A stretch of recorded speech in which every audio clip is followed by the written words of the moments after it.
Hello আমার প্রিয় বন্ধুরা, তোমাদের আজকের রাতটা আগের থেকে আরো বেশি মজা ভরিয়ে দিতে তোমাদের জন্য নতুন আরো একটা ভিডিও নিয়ে চলে এসেছি।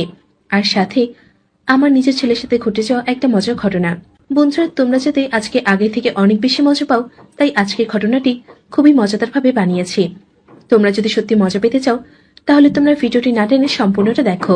আশা করি ভিডিও তোমাদের অনেক ভালো লাগবে। বন্ধুরা, আমার ছেলে আমাকে এমন ভাবে শান্তি দেবে তা আমি কখনো আগে ভাবিনি।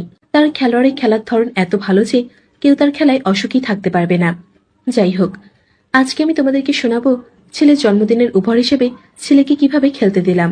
তো চলো বন্ধুরা, মূল ভিডিওতে আসা যাক। আমার নাম সীমা, আমি রাজশাহীতে থাকি। আমার বয়স 42 বছর এবং আমি একজন তালাকপ্রাপ্ত মহিলা। সাথী আমার শৈশবের বান্ধবী। তার স্বামী মারা গেছে। সাথীর স্বামীর মৃত্যুর পরও তার ছেলে রবির সাথে খুব সুখী ছিল। আমি তার এই সুখী জীবন দেখে কিছুটা আশ্চর্য হয়েছি। আমি বুঝতে পারছিলাম না কিভাবে তারা দুজনে এত সুখী।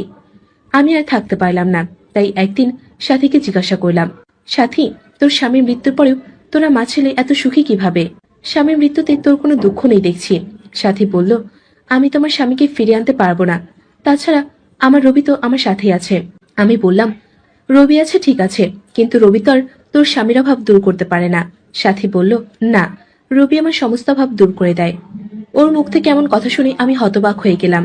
আমি সরাসরি তাকে জিজ্ঞাসা করলাম, তুই কি তোর চাহিদার বিষয়ে কি করছিস?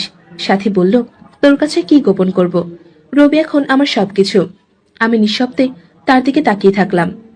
আমি তার কাছ থেকে ঘটনা সম্পর্কে বিস্তারিত জানতে চাইলাম। সে আমাকে পুরো ঘটনাটি বলল।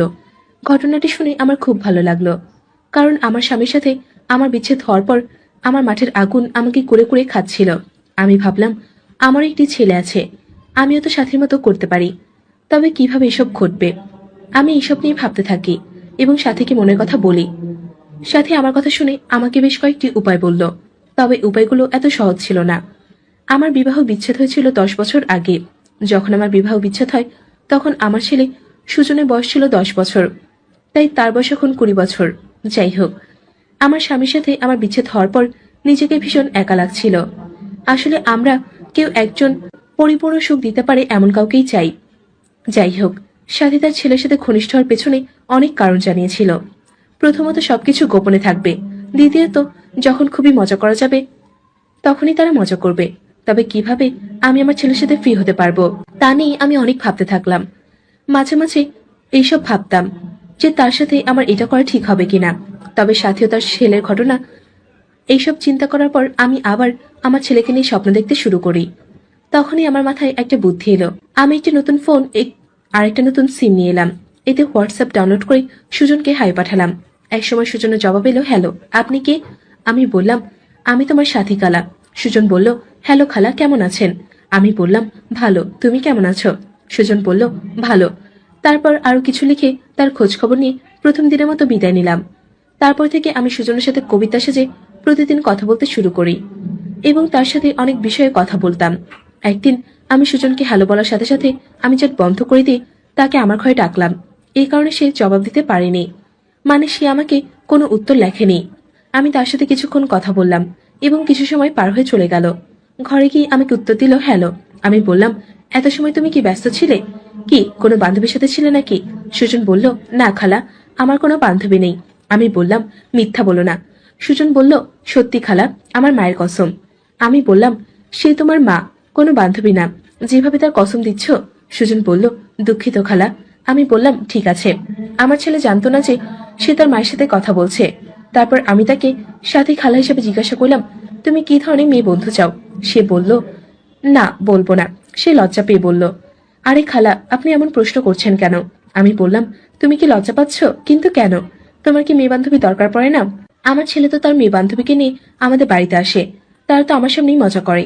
এই কথা শুনে সে আমার সাথে কিছুটা ফ্রি হয়ে গেল। তখন সে বলল, খালা, আমার এখন আসলে কোনো বান্ধবী নেই, তবে কিছু মেয়ে অবশ্য আমাকে পছন্দ করে, কিন্তু আমি তাদেরকে পাত্তা দেই না। আমি বললাম, কেন? তাদের কাউকে কি তোমার পছন্দ হয় না? তাহলে তুমি অন্য মেয়ে চাও? সুজন বলল, না খালা, আমি সেই মেয়েগুলোর মধ্যে কাউকে পছন্দ করি না, তারা কেউ আমার মনে মতো না। আমি বললাম, তাহলে তোমার মনে মতন কে? কেমন বান্ধবী তোমার পছন্দ? সুজন বলল, আমার মায়ের মতো। আমি বললাম, বোকা, কেউ কি মায়ের মতো মেয়ে বান্ধবী চায়? সুজন বলল, আমি তার মতো স্বভাবের কথা বলছি। তার মতো যত্নশীল হতে হবে, আর দেখতেও। আমি বললাম, ও হ্যাঁ, তাহলে এই ব্যাপার। সুজন বলল, হ্যাঁ। আমি বললাম, আমি তোমাকে একটা কথা বলবো, তুমি কিছু মনে করবে না তো? সুজন বলল, না খালা, বলেন। আমি বললাম, তুমি বললে যে তোমার মেয়ে বান্ধবী দেখতে তোমার মায়ের মতো হবে। আমি এটা বুঝতে পারলাম না। সুজন বলল, খালা, আপনি তো আমার মাকে দেখেছেন, আর সে খুব সুন্দরী, তা তো আপনি জানেন। তাই আমি চাই আমার মেয়ের মতো বান্ধবী। আমি বললাম, তুমি গার্লফ্রেন্ডের মতো মা চাও নাকি মায়ের মতো গার্লফ্রেন্ড চাও? তখন সুজন বলল, না খালা, আপনি বুঝতে পারেননি। আমি বললাম, আমি সবকিছু বুঝতে পেরেছি।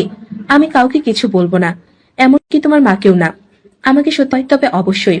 ছেলের এমন কথায় আমার মন খুশিতে ভরে উঠল। এইভাবে সেও আমাকে চায়। আমি বললাম, আমি তোমার জন্য তোমার মাকে পটাবো, তুমি কোনো চিন্তা করো না। সুজন বলল, প্লিজ খালা, ব্যাপারটা যেন অন্য কেউ না জানে। আমি বললাম, ঠিক আছে, ভয় নেই, কেউ জানবে না। সুজন বলল, ধন্যবাদ খালা। আমি বললাম, আমি তোমার মাকে তোমার জন্য এখন থেকে পটাবো, কিন্তু তোমাকে তোমার মাকে ইমপ্রেস করতে হবে, তাই আমি যা বলি তাই করো। সুজন বলল, ঠিক আছে খালা, বলুন কি করতে হবে। আমি বললাম, যখন তোমার মা খুব একাবোধ করে তখন তাকে জড়িয়ে ধরবে, তাকে সান্ত্বনা দেবে। আবার যখন সে খুব খুশি থাকে তখন তাকে জড়িয়ে ধরবে। সুজন বলল, ঠিক আছে খালা। তারপর থেকে সুজনের মধ্যে পরিবর্তন দেখতে পেলাম। সুজন আমাকে তখন জড়িয়ে ধরতে শুরু করে। সে আমাকে জড়িয়ে ধরতো, আমার খুব ভালো লাগতো। এখন সে বাইরে থাকে, বাড়িতে এলে আমাকে কোলে মাথা রেখে শুয়ে পড়ে, আর আমার বুকে মাথা ঘোরাতে শুরু করে। আমিও নিচু হয়ে আমার ডাব দিয়ে তাকে চেপে ধরতাম। মাঝে মাঝে আমি শুয়ে থাকলে ও আমার সাথে শুয়ে থাকতো, ও আমাকে শক্ত করে জড়িয়ে ধরতো। এই সমস্ত কিছু আমি তাকে শিখিয়ে দিতাম, সাথী সেজে। কিভাবে সে আমাকে জড়িয়ে ধরবে আর কিভাবে কি করবে, আমি নিজেও তাকে শক্ত করে জড়িয়ে ধরতাম। এখন আমিও তার সামনে ছোট ছোট পোশাক পরতাম। এমনিতেই আমি বাসায় জিন্স প্যান্ট আর টপস পরি। একদিন আমি খুবই ছোট পোশাক আর টপ পরে ওর সামনে যাই। ও আমাকে দেখে লাফিয়ে উঠল এবং বলল, মা। এটা বলেই আমাকে শক্ত করে জড়িয়ে ধরল। ওই সময় সুজনের খেলার আমার পেছনে চাপ দেওয়া অনুভব করলাম। আমি নিজেই ওর হাত আমার ডাবের উপর রেখে চাপ ধরলাম, আর তাকে জিজ্ঞাসা করলাম, এই পোশাকে কি সত্যি আমাকে খুব সুন্দরী লাগছে? সুজন বলল, মা, তোমাকে হিন্দি ছবির নায়িকাদের মতো দেখাচ্ছে, তুমি যদি আমার গার্লফ্রেন্ড হতে। আমি তার কথায় হেসে ফেললাম, আর ওকে আমার বুকের সাথে চেপে ধরে আরো কাছে নিয়ে বললাম। সে আমার কোমরে হাত রেখে আমাকে আরো কাছে টেনে নিল। তার দুদিন পর সুজনের জন্মদিন ছিল। আমি ভাবলাম, সুজনের সাথে যা করতে হবে আজকেই করতে হবে। তাই আমি নিজেকে প্রস্তুত করলাম। হাঁটুর ওপর পর্যন্ত বড় গলা নীল রঙের টপস পরলাম, সাথে হাফ একটা প্যান্ট পরলাম। এতে আমার ডাবের প্রায় অর্ধেক অংশ দেখা যাচ্ছিল। রাত 12টা।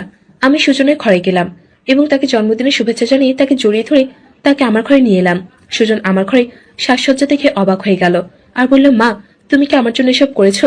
আমি বললাম, হ্যাঁ, আমি আমার ঘর সাজিয়েছি, কেক এনেছি এবং 1 বোতল হুইস্কি এনেছি। আমার ছেলে এখন বড় হয়ে গেছে, তাই আমি তার জন্য সবকিছু করতে পারি। এসো এখন কেক কাটি। সে কেক কাটলো, আমিও পাশে দাঁড়ালাম। সে কেক কেটে আমাকে খাওয়ালো। সে আর আমি 1 পিস কেকের অর্ধেক করে খেলাম। তারপর আমরা একে অপরকে জড়িয়ে ধরলাম। তারপর আমি তাকে বিছানায় বসে হুইস্কির বোতল খুলে ফেললাম, তারপর বানালাম। আমি একটু নিয়ে তার কাছে গেলাম। আমি তার কোলে বসে বললাম, শুভ জন্মদিন সুজন, এটা তোমার জন্য। সে আমাকে নিজের কোলে নিয়ে বলল, থ্যাঙ্কস মা, তুমি খুব ভালো। বলে সে প্যাক শেষ করে আমাকে বলল, কি কেমন লাগলো? সুজন বলল, খুব ভালো। আমি বললাম, তোমার জন্য এই দিনকে বিশেষ করে তুলবো। সুজন বলল, তুমি মা? আমি বললাম, তোমার বান্ধবীকে কেন ডাকলে না? সুজন বলল, তুমি জানো না আমার কোনো বান্ধবী নেই। আমি বললাম, সত্যি করে বলো, তুমি কি রকম বান্ধবী চাও? সুজন বলল, সত্যি বলবো? আমি বললাম, হ্যাঁ বলো। সুজন বলল, তোমার মতো বান্ধবী চাই। আমি বললাম, আমার মতো নাকি আমাকে চাও? প্রথমে সে চুপ হয়ে তারপর আমার দিকে তাকাতে লাগলো।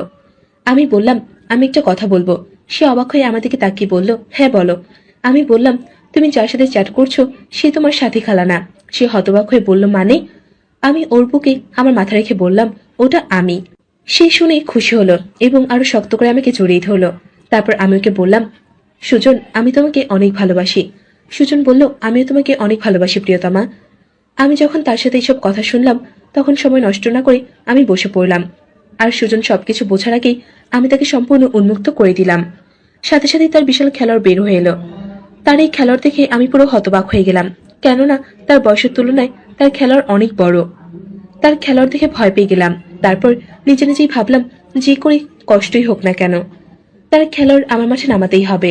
তারপর আমি কোনো দিকে না তাকিয়ে ওটা নিয়ে মেতে উঠলাম। সে আমার পুরো আমাকে নিয়ে আনন্দে মেতে উঠল। আমরা দুজনেই তখন পাগল হয়ে গিয়েছিলাম। একসময় সে আমাকে পুরো উন্মুক্ত করে দিল এবং আমাকে নিয়ে নানা রকম কৌশলে মেতে উঠল। তার এই কৌশল এর কারণ আমি অনেকদিন পর